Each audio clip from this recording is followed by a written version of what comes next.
2026 সালের 30 জুনের মধ্যে আগামী জাতীয় নির্বাচন অনুষ্ঠিত হবে বলে জানিয়েছেন প্রধান উপদেষ্টার প্রেস সচিব। বলেন, D8 সম্মেলনে যোগ দিতে রাতে তুরস্কের উদ্দেশ্যে রওনা হবেন প্রধান উপদেষ্টা ডক্টর মোহাম্মদ ইউনূস। মঙ্গলবার সন্ধ্যায় রাজধানীর ফরেন সার্ভিস একাডেমিতে সমসাময়িক ইস্যুতে কথা বলতে সংবাদ সম্মেলন করে প্রধান উপদেষ্টার প্রেস উইং।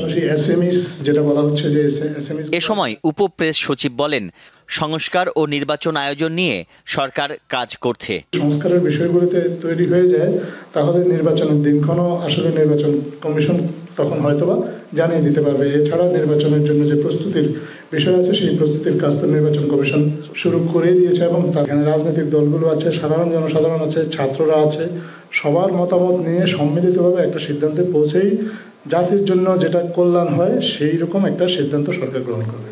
প্রেস সচিব জানান, অতীতে অপ্রয়োজনীয় অনেক খাতে অনেক ব্যয় হয়েছে, যা ছিল অর্থহীন। নির্বাচন নিয়ে খুব স্পষ্ট রোডম্যাপ দেয়া হয়েছে বলেও জানান তিনি। এটা ডিপেন্ড করবে রিফর্মের উপর, বাট উনি একটা মানে টাইম একটা দিয়ে দিয়েছেন। এর চেয়ে আর ক্লিয়ার রোডম্যাপ আর কি হতে পারে? আপনি এক্সপেক্ট করতে পারেন যে ইলেকশন হচ্ছে 2026-এর জুনের 30 তারিখের মধ্যে। সাংবাদিকদের এক প্রশ্নের জবাবে প্রেস সচিব বলেন, ওবায়দুল কাদেরের বিষয়ে কোনো তথ্য সরকারের কাছে নেই। জানান, জুলাই গণহত্যা ও গুমের ঘটনায় জড়িতদের বিচার হবেই। আর ওবায়দুল কাদের 3 মাস বাংলাদেশে ছিলেন কি ছিলেন না, এটা পুরো জিনিসটা তো আমরা তো সত্যি সত্যি এটা তো তথ্যভাবে আমরা তো এভিডেন্সটা আমরা এখনো আমাদের হাতে নাই এ বিষয়ে। অগাস্টের গণহত্যায় যারাই জড়িত, যার হাতে রক্ত আছে, পলিটিক্যাল পার্টি লিডার হোক, সেক্ষেত্রে সিকিউরিটি ফোর্সের লোক হোক, যেই হোক, তাদের বিচার হবে, এইটুকু আপনি নিশ্চিত থাকতে পারেন।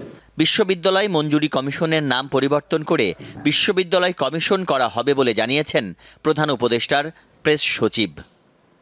তানভীর খন্দকার, দীপ্ত সংবাদ, ঢাকা।